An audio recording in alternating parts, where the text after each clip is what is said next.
as a Ukrainian FPV drone managed to strike this Russian T-80BV tank, causing the fuel to catch fire in the tank.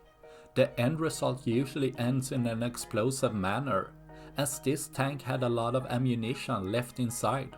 All of the ammunition detonated at once, leaving the turret to get popped off straight up in the air, with a fireball growing even larger in height, leaving scrap metal left behind where there was a tank, showing the capability of FPV drone taking out even the most armored targets, resulting in another of Russia's tanks getting destroyed, leaving one less for tomorrow.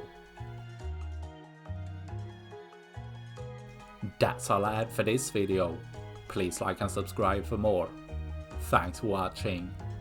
Bye.